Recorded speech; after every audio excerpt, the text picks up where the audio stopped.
Oi, bom dia, muito bom dia! Começamos o Inspire-se desta quarta-feira com imagens ao vivo, direto de Xangri-Lá, no litoral gaúcho. Imagens desse mar de Xangri-Lá, dia que amanhece com sol por lá. E aqui em Porto Alegre também, Xangri-Lá nesse momento faz 18 graus. Em Porto Alegre 19 graus, temperaturas bem próximas aí, aquele friozinho gostoso da manhã que pela tarde dá uma aquecida, né? E fica um dia muito agradável. Vem pra cá fazer esse programa comigo. Muito bom dia para você que nos acompanha diariamente aqui no Inspire-se, de segunda a sexta às 10h30 da manhã, ao vivo, pelos canais 520 da Claro TV, 575 da Parabólica Digital Brasileira e também pelas nossas redes sociais. Já quero te convidar, se você não nos segue, para nos seguir ali no nosso Instagram, no nosso Facebook, se inscrever no nosso YouTube. Você sabe que no YouTube você também pode participar ao vivo do programa enviando os seus comentários, as suas perguntas aqui para nós. E também te convidar a acessar o site da Masper TV, a maspertv.com.br, que também você assiste toda a programação da Masper em tempo real. E no programa de hoje nós vamos ter histórias que inspiram. Vamos falar sobre um cabeleireiro que iniciou em Porto Alegre, ganhou o litoral e hoje chega até a Itália com seu estúdio. Também vamos falar sobre paternidade, um assunto muito importante, sobre as atualizações aí da lei, com a advogada Camila Maciel. E ainda no quadro Estética Contemporânea, com a doutora Amália Zanon, nós vamos falar sobre laser, micropigmentação, como tirar tatuagens a laser. Tudo isso a gente vai falar daqui a pouquinho, porque estamos só começando o programa. Então vem para cá fazer ele com a gente. Eu já quero iniciar dando meu bom dia a ela, a advogada Camila Maciel, que está aqui com a gente para falar desse assunto importante que é a paternidade. Camila, muito bem-vinda, que prazer te ter aqui no Inspire-se mais uma vez. Prazer, André, é sempre bom chegar aqui no estúdio, receber, né, esse carinho de vocês e poder trazer notícias aí que a gente contribui com a sociedade também, né? Sem dúvida, atualizando e sobre uma pauta importantíssima. A gente fala muito da maternidade, passa muito esse assunto por aqui, até porque é um programa totalmente, praticamente feminino, voltado ao universo feminino, mas a paternidade tem um papel fundamental aí e tem leis que estão se atualizando em relação a isso também. É isso, né, doutora? Isso, e falar de paternidade, né, é falar também da participação em família. Então, interessa muito às mulheres que os pais estejam mais presentes na rotina, né, dos filhos, da rotina familiar, né? Sem dúvida. E quais aí, doutora, tiveram alterações nessa lei, isso que foi sancionado agora em março, em relação à paternidade, em relação à licença paternidade e também ao salário paternidade, que é uma novidade isso, doutora.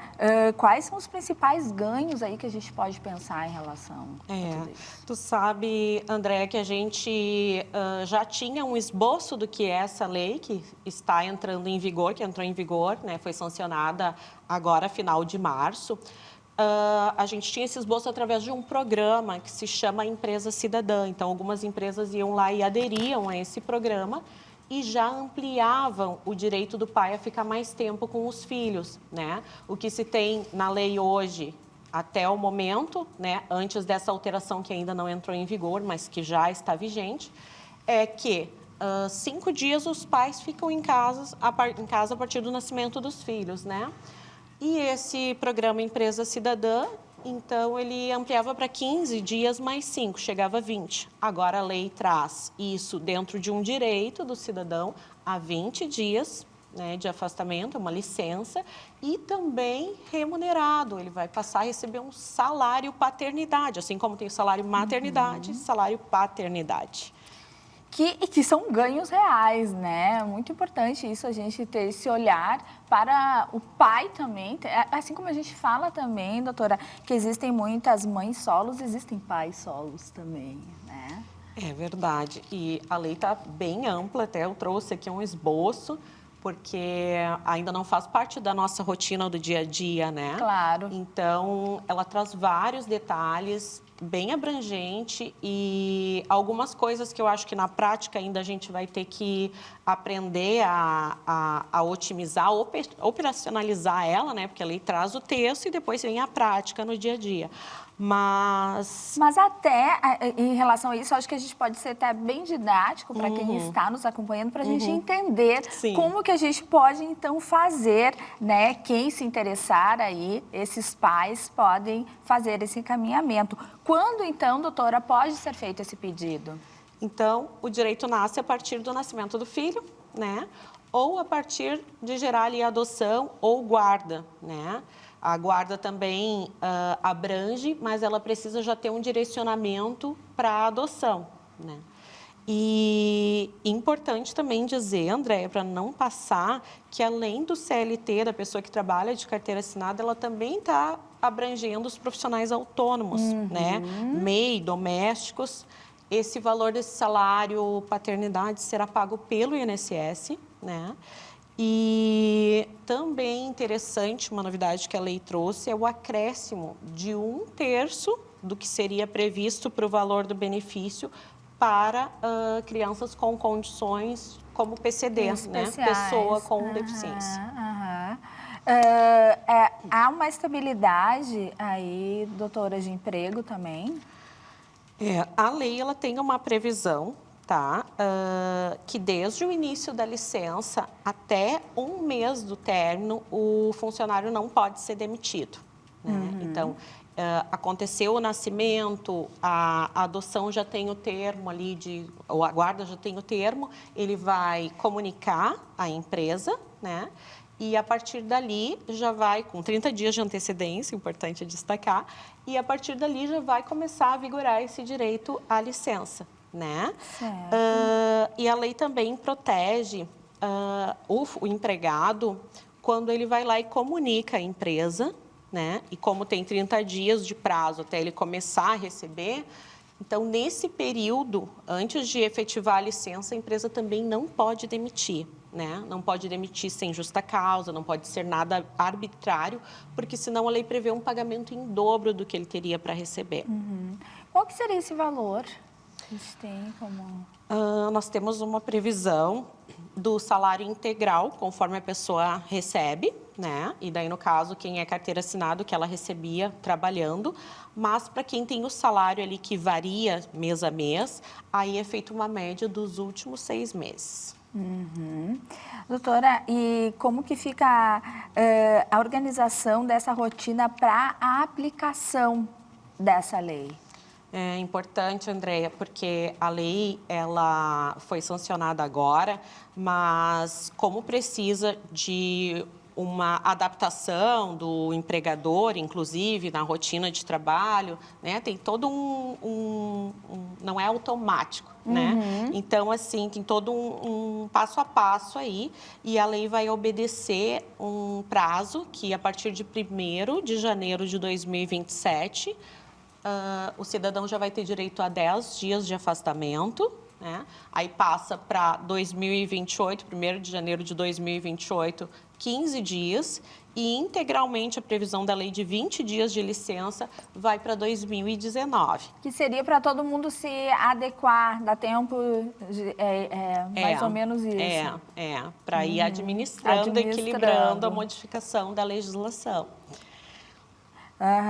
E em casos homoafetivos, como que funciona? Esse caso bem específico, a lei ela prevê que não tem como se ter o mesmo tipo de licença para um mesmo adotante, né? Ou o mesmo guardião. Então, digamos assim, não pode colidir duas licenças paternidades. Entendi. Não pode ter duas licenças maternidades. Então, assim, o que se tem a partir daí, né, é o sentido da lei de evitar duplicidade na entrega do benefício. E se pensa, assim, que esses direitos vão ter que ser organizados, então, de uma forma complementar.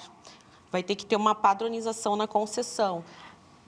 Doutora, então, desculpa até, então só para entender, se caso for um casal, um homem e uma mulher, a mulher vai ter o direito e o pai também. Eles terão o direito. Mas se for um casal homoafetivo, aí só um deles possa ter esse direito. Porém, tem ressalva aí, os dois podem receber, tá? Porque daí também vai ter que ter uma previsão, e isso a legislação já está caminhando, né? A legislação previdenciária, civil, trabalhista, isso já está sendo acompanhado, né? Então, assim, o que se tem de previsão é que vai ter que se estipular características de maternidade, licença maternidade, né?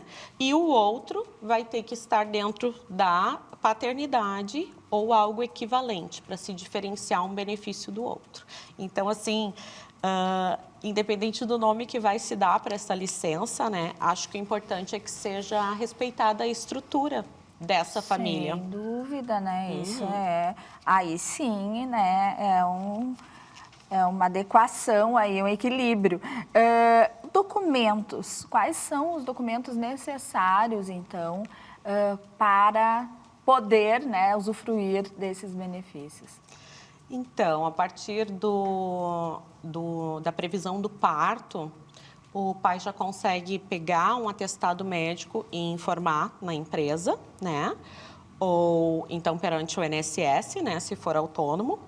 E em casos de adoção, daí precisa uma certidão da Vara de Infância e Juventude, né? E caso de guarda, já com a previsão do termo judicial para guarda. E depois complementar, o bebê nasceu ou a criança já, o bebê nasceu no caso, já apresenta a certidão de nascimento para a empresa, né? Então tem todos esses detalhes, que seria só mesmo a forma de entregar a comprovação de que o fato existiu para gerar o direito. Só para reforçar, em casos de adoção? Em casos de adoção, fica apenas a certidão da Vara da Infância e Juventude, que dá o direito ao adotante, ou então o termo de guarda, né, que serve também como comprovante de que aquela adoção já tem uma previsão. E, doutora Camila, o que julga mais importante aí, que a gente pode destacar ainda em relação a essa lei, né, que prevê, então, aí algo inédito que a gente ainda não tinha e que a gente considera um ganho tanto para pais quanto para mães, porque o pai estando presente ali também é uma ajuda para a mãe e também para a criança, né? Acho que todos saem ganhando, com certeza. É verdade, acho que isso traz reflexos para a sociedade positivos, né? Se for efetivado de forma plena, claro, né? Então, aqui eu vou reforçar, acho que primeiramente, que agora em 2026 fica tudo como estava antes, né? Tem esse período para a lei passar a iniciar a vigência. Então, é esse período para a gente saber o que a gente está falando aqui, começar a entender do que se trata, né, essa nova lei. Acho importante destacar que ela pode ser cessada, suspensa ou indeferida se houver casos de violências praticados por esse pai, tanto no âmbito familiar ou direcionado para a mãe, e também em casos de abandono material, né? Aí essa parte da lei, ela vai ter que ser ainda lapidada, porque tem 3 formas disso ser comunicado perante o juízo, já em via judicial, né? Um ofício para a autoridade competente, ou por meio de provocação da mulher. Então, aí daqui a pouco se entende que vai ter que comunicar a empresa, como é que a empresa vai efetivar isso lá com o Ministério Público, ela vai se envolver nessa situação. Então, tem coisas aí que eu acho que ainda vai caber ali alguma lapidação mesmo. E também acho importante reforçar aqui os requisitos, né, que é ter que comunicar à empresa com 30 dias de antecedência, né? Aí isso não se aplica ao parto antecipado, que é algo de imediato. Parto antecipado já começa ali a licença. Também não pode ter atividade remunerada. O pai não pode sair para cuidar do filho e fazer um bico. Um outro trabalho. Não, ele vai ser direcionado para aquela função que a lei se propõe. E nisso está incluído, que a lei também prevê como requisito, ele participar dos cuidados e da convivência. Estar presente. Isso aí. É claro, eu acho que é um ponto importantíssimo para essa lei, seria esse, com certeza. Doutora, um prazer te receber aqui, Camila, é sempre muito bom, com assuntos sempre atuais, esclarecedores e de utilidade realmente pública, né? Doutora, vamos reforçar essas redes, então, para quem tiver mais interesse e de mais informações, pode entrar em contato, então, com a doutora Camila nas redes, @CamilaM.Maciel. Muito obrigada, então, mais uma vez. Muito obrigada também, Andréia. Muito sucesso. Obrigada, igualmente. Agora nós vamos para o intervalo e na volta nós vamos saber uma história inspiradora de um cabeleireiro que agora conquista a Itália. Isso aí, daqui a pouquinho.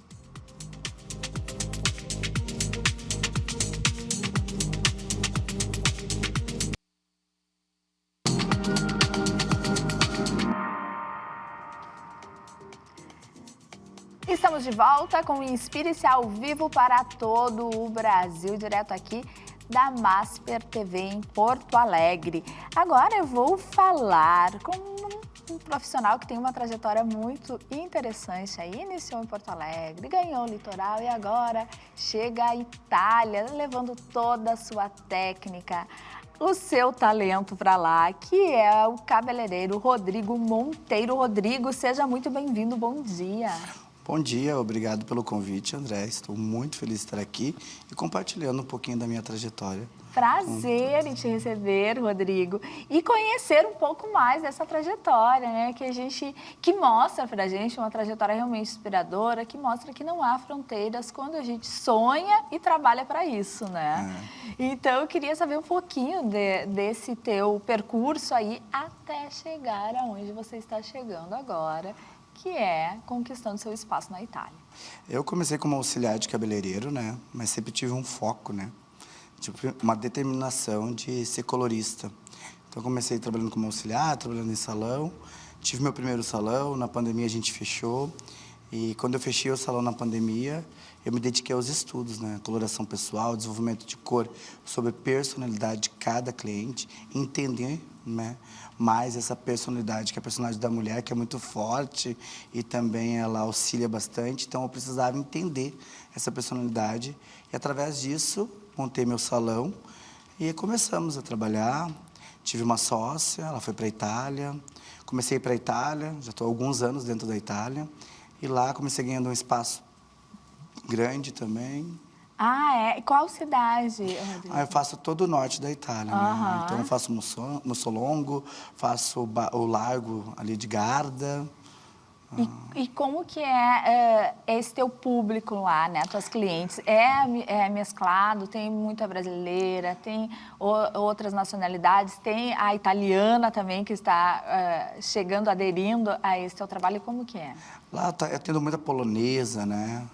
Árabes também, brasileira, incrível. Os brasileiros, Brasil é celeiro, né? Na parte de estética. Estética, então, geral, chega lá, né? fala que é brasileiro, a agenda lota, né? Se tu é um bom profissional, já consegue uma carreira muito mais fácil. É impressionante porque tem muitas mulheres que moram fora e vêm para o Brasil e já marcam o salão ali porque dizem que não há comparação. Isso também. mesmo. Eu tenho um salão em Xangri-Lá, que sou apaixonado pela cidade. E eu tenho bastante clientes que são brasileiras que moram fora do país, né? Mas atendem, principalmente da Alemanha. Eu tenho muita cliente que mora na Alemanha e vem para ser atendido por mim. Eu digo que Criciúma ali é mais italiano Aham. do que brasileiro. Porque onde tu chega tem alguém de Criciúma. Então, eu tendo bastante gente Muito bom. que são de Criciúma, mas moram fora do país há muito tempo, né? Aham. E, Rodrigo, essa tua ida para a Itália, tu pretende se mudar para lá ou é o bate e volta que você Hoje- já está acostumado? Hoje eu faço um bate-volta, não vou morar lá, não são os meus planos. Eu sou apaixonado pelo Brasil, sou apaixonado pela minha cidade. Tenho uma carreira fora, eu sempre comento com os meus amigos, todo mundo assim, tu vai viajar? Que bom.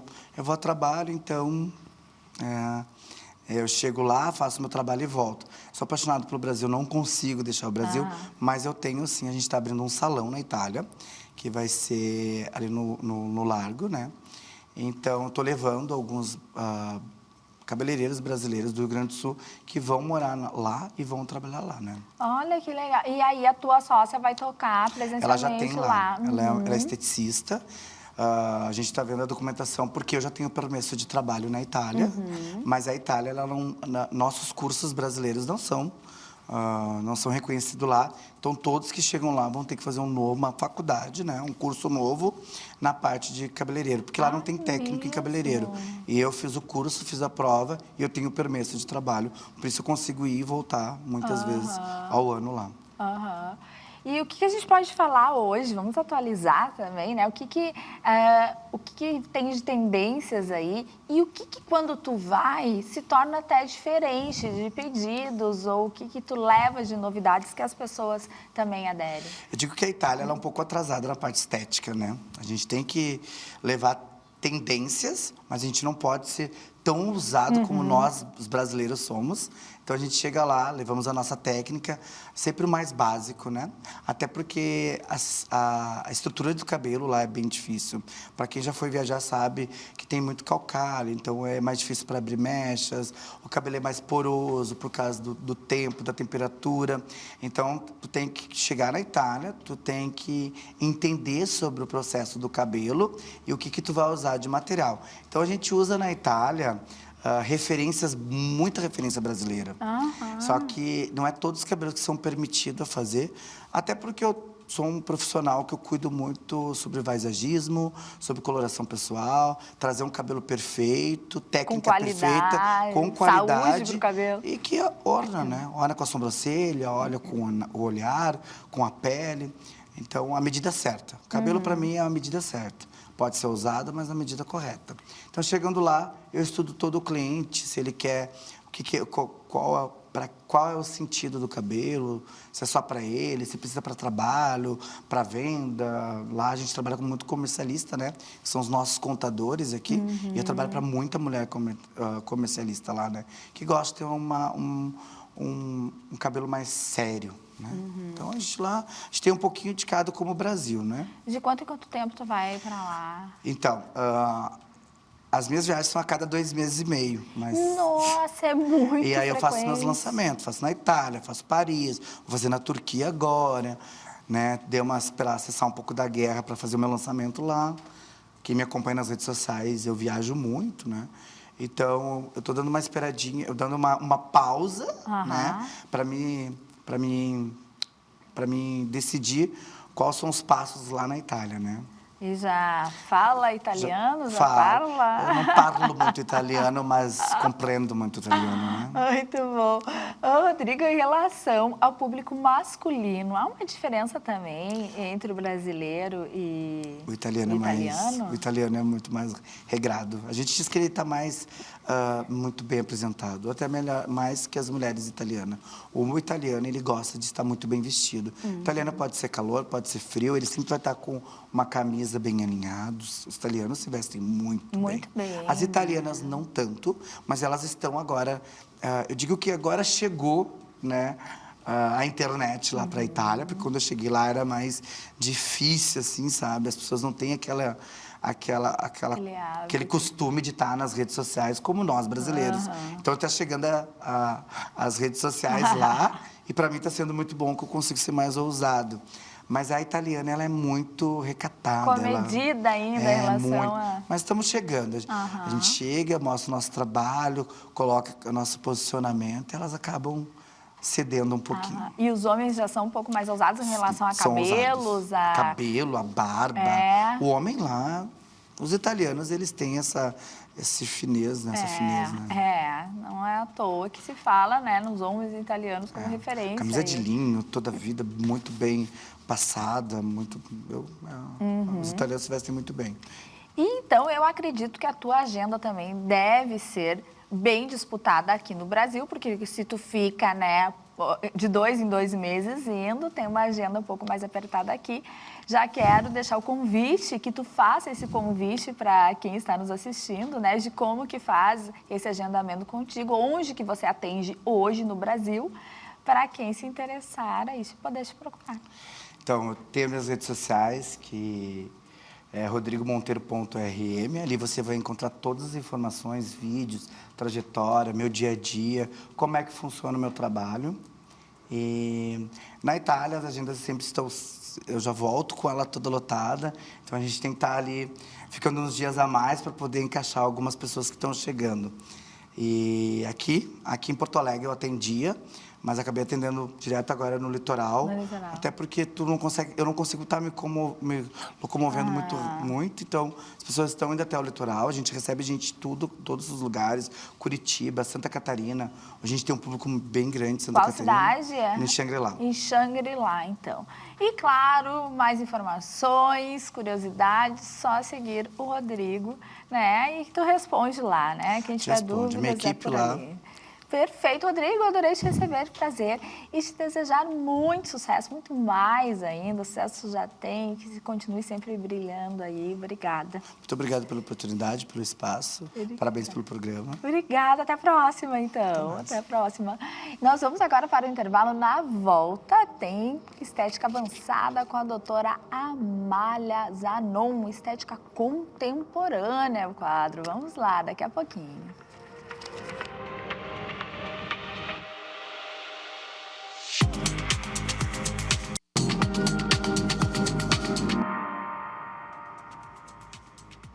De volta com o Inspire-se para todo esse país. Você pode, inclusive, participar enviando seus comentários, as suas perguntas, o que gostaria de ver aqui no programa.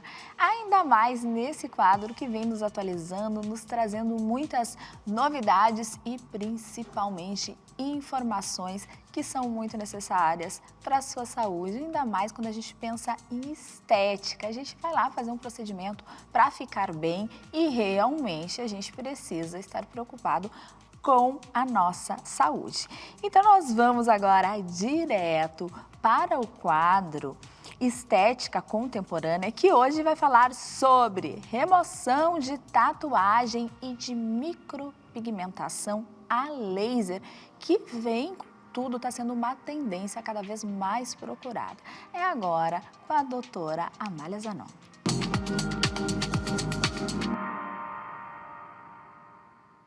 Doutora Amália, bom dia. Bom dia. Prazer esse momento. Prazer é meu estar aqui. Tive um retorno tão positivo do nosso último quadro, que a gente falou sobre o CO2, né? De pessoas, inclusive, falando que não sabiam aquelas diferenças ali. Entre os lasers, né? Porque as pessoas pensam que laser é tudo igual. É tudo igual. Então, tão importante isso, né? A gente esclarecer, não só falar realmente, superficialmente sobre essa questão, ainda mais a estética que muitas vezes, até ainda hoje, tem alguns casos que é vista como algo um pouco supérfluo. E não é, a gente sabe, o impacto que tem na nossa autoestima, o impacto que tem na nossa questão física e emocional também.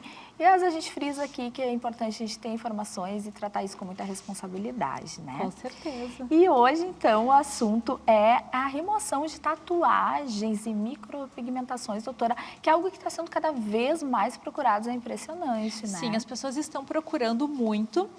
E eu também tive um retorno muito positivo, porque as pessoas às vezes não entendem como é o mecanismo.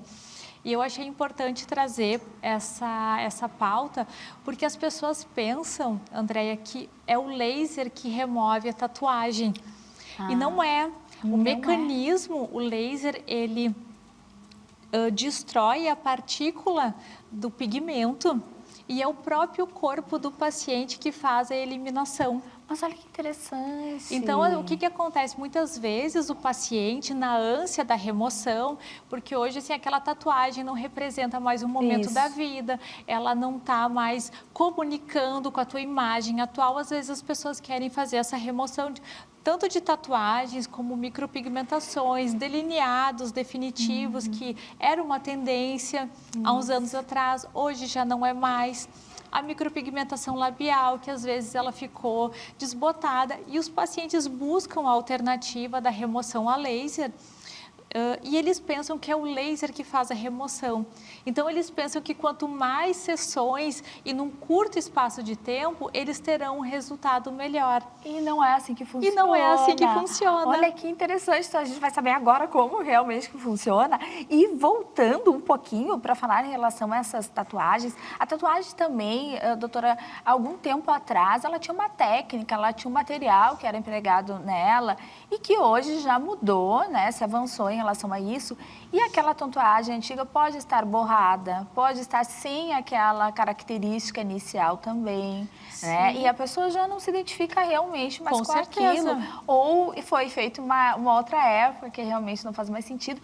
E da mesma forma, as questões de micropigmentação, seja na sobrancelha, nos olhos, na boca, a gente percebe que é algo que acaba impactando de uma forma até não positiva naquela pessoa quando ela acaba saindo, quando ela acaba ficando com uma coloração mais estranha e a pessoa que fez para buscar uma estética melhor acaba até não encontrando nem formas mais de se maquiar, né? Porque não um dos pontos muito interessantes da sobrancelha que eu observo com o envelhecimento, com o processo de envelhecimento, a cauda da sobrancelha ela cai. E às vezes, quando a micropigmentação ela desce muito no orbicular dos olhos, ele deixa com um olhar mais envelhecido. Então, muitas vezes eu sugiro para minha paciente a gente fazer a remoção apenas da cauda, também para deixar um olhar mais aberto. Que interessante. Então, o processo de envelhecimento ele vai acontecendo e muitas vezes esses procedimentos definitivos não acompanham o processo de envelhecimento. Então, são questões de visagismo, manter a sobrancelha um pouquinho mais curta, que mostra que o nosso olhar está mais aberto e às vezes ou faz o botox e ela fica muito pontuda porque não foi feito uma micropigmentação que acompanha a movimentação do músculo. Então, são várias questões que, às vezes, no dia a dia, começam a dar algum incômodo ao paciente. E a gente nem para pensar sobre isso e até não entende, né, o porquê que causa aquele estranhamento. Então, agora está explicado. E fiquei muito curiosa para saber, então, como que esse... É qualquer laser. Qual laser que é específico para a remoção? São os lasers específicos para pigmentos. Daí o 1064, 532 são os mais comuns, que é o laser ND-YAG.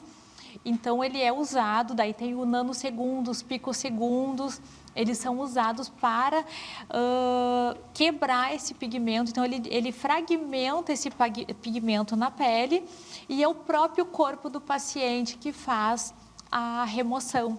Então, o laser, ele não faz a remoção. Não faz a remoção. Tatuagem. Não faz. E sim o próprio corpo. Esse próprio corpo. O laser, ele é utilizado para fragmentar esse pigmento. Então, quanto mais moderno for o laser, quanto mais veloz, menor será esse fragmento e mais fácil será para que o corpo possa reabsorver. Então, vai depender também da profundidade dessa tatuagem, se a pessoa que fez a micropigmentação ou a tatuagem pesou um pouquinho a mão, se ele está depositado de forma mais profunda ou mais superficial. Mas não é o intervalo curto de tempo, que às vezes o paciente ele tem aquela ânsia de querer fazer sessão cada 15 dias, todo mês, que vai fazer que essa tatuagem saia mais rápido. Nós precisamos aguardar um processo que é fisiológico. O nosso corpo absorve, ele é absorvido, ele é eliminado através do sistema linfático, esse pigmento. E com o tempo, passado aí um intervalo de 3 meses entre cada sessão, ela está mais clara porque o corpo reabsorveu esse pigmento. Que interessante. Doutora, tem lasers que são mais específicos, que eu quero dizer que são melhores do que outros quando a gente Sim. fala nessa questão? Eu sempre falo que os equipamentos portáteis, eles não desempenham. Então, quando o paciente quiser buscar uma remoção de tatuagem ou tratamentos a laser em geral, eu aconselho que eles busquem equipamentos de torre, que são equipamentos maiores, mais robustos, mais velozes, e com isso eles vão ter resultados mais expressivos. Na remoção de tatuagem, em especial, nós sempre devemos associar o laser de CO2 fracionado. Então, a gente faz a utilização do laser, que faz a fragmentação do pigmento, e usamos o laser de CO2 para que o paciente não tenha bolhas, cicatrizes. Então, muitas vezes os pacientes, eles procuram, eu sempre falo, barato sai caro, porque a gente precisa associar equipamentos para ter um resultado mais seguro. Se eu utilizar apenas o laser de remoção de tatuagem, esse paciente pode ficar com bolhas, com cicatrizes e ter uma recuperação mais lenta. Quando eu associo o laser de remoção de pigmentos junto com o laser de CO2 fracionado, eu reduzo o risco de cicatrizes, a recuperação é mais rápida, muito mais tranquila para o paciente. Então, o paciente ele precisa buscar equipamentos sempre certificados e profissionais que tenham domínio sobre vários equipamentos, vários tipos de lasers. Como é importante, a gente sempre frisa isso aqui, o cuidado que você deve ter ao procurar um profissional. A gente vê quantos trabalhos aí realmente acabam prejudicando o paciente, o que vai buscar um procedimento, por não ser aplicado com o equipamento certo e o profissional adequado também, né? Sim. Capacitado.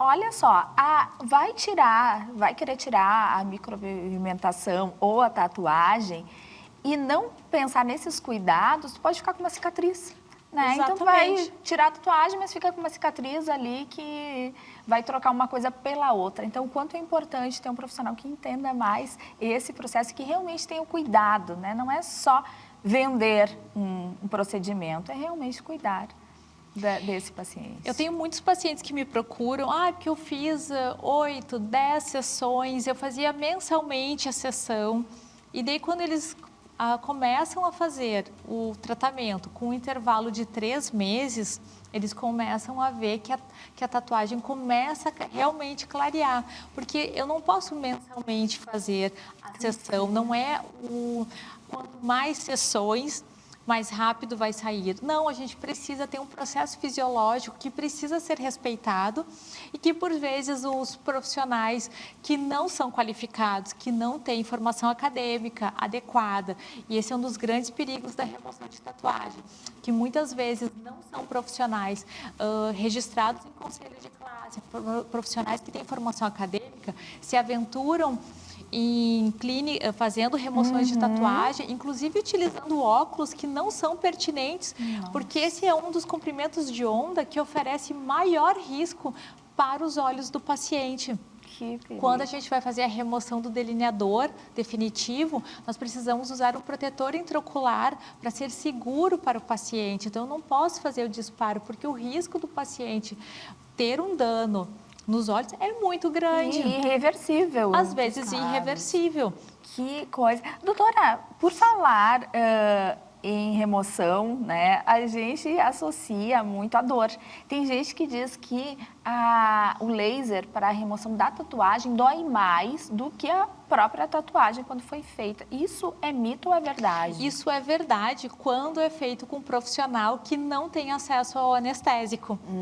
Então, o que acontece? Profissionais que não não têm formação acadêmica, eles não podem comprar anestésicos. Então, eles acabam utilizando pomadas de farmácia e eles acabam não podendo proporcionar para o paciente o conforto do anestésico.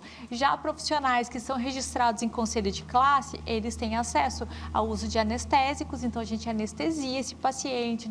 A gente usa o equipamento chamado fredo, que ele faz o resfriamento da pele e dessa maneira se torna muito mais confortável. E esse mito justamente acontece porque eu vejo que muitas vezes aquele profissional que trabalha com remoção usa um equipamento sem aviso, Anvisa, que a gente já falou aqui várias vezes, um equipamento que não é certificado e não tem acesso ao anestésico, mas fazendo com um profissional que ele tem capacidade técnica para o uso do anestésico, é seguro e indolor.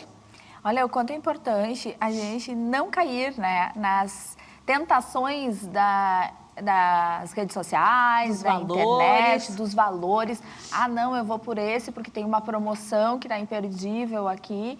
E olha só o risco que tu acaba tendo, né? Não contar com a segurança do equipamento realmente eficiente. E do passador. Profissional, e vai passador.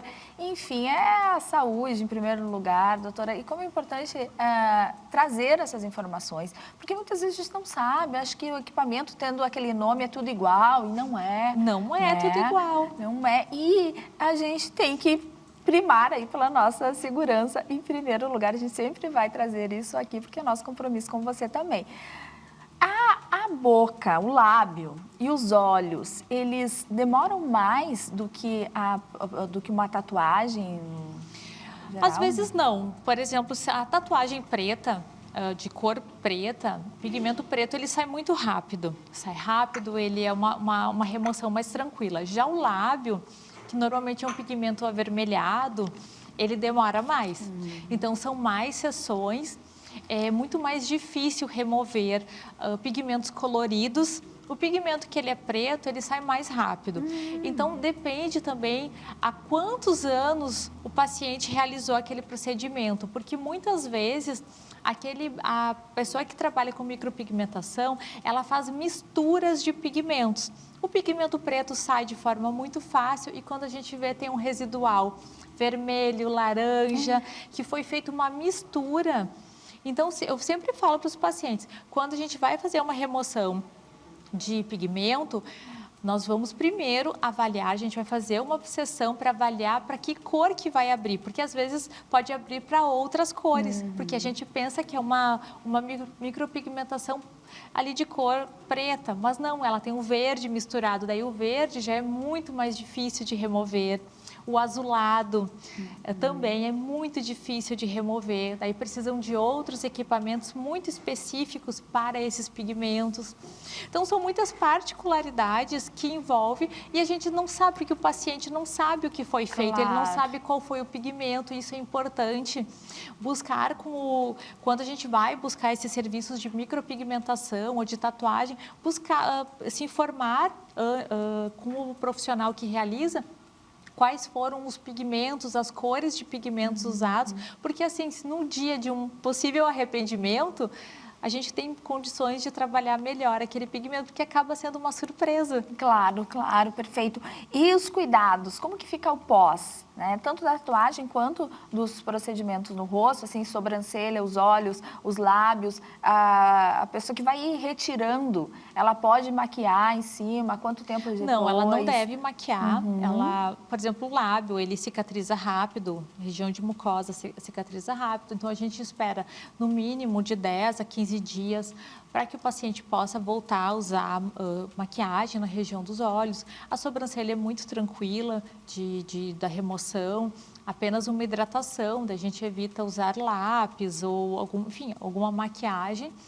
Mas a recuperação ela é muito tranquila. Quando feito dentro de parâmetros seguros do laser, o paciente ele não tem intercorrência, não é um procedimento que é doloroso. Claro, 24 horas depois tem um processo inflamatório um pouco mais intenso, mas com 48 horas, 3 dias, aquilo já está bem menor e apenas hidratar e cuidar, seguir as orientações. Perfeito, então fica a dica aí para quem fez, né, uma maquiagem definitiva, se arrependeu, há possibilidade sim de remoção com segurança, com cuidado e com satisfação, porque vai sair com um trabalho realmente bem feito, livre desses resíduos todos e da mesma forma a tatuagem, então. Doutora Amália, muito obrigada. Eu que agradeço. Mais uma vez aqui a gente está desmistificando os procedimentos estéticos. Exatamente. Vou abrir aqui para o pessoal mandar ali para o meu @Andréa de Vargas ou para o da doutora Amália perguntas o que gostaria de ver aqui no quadro. Sim. Vamos abrir, doutora? Vamos. Então, podem enviar para nós que a gente vai fazer questão. Tenho certeza que a doutora Amália faz de trazer essas Com informações. certeza, com certeza. Então, até o próximo quadro. Até o próximo. Obrigada. E obrigada a você também que nos acompanhou no programa de hoje. Amanhã eu tenho encontro contigo marcado às 10h30 da manhã ao vivo. Beijo, até lá.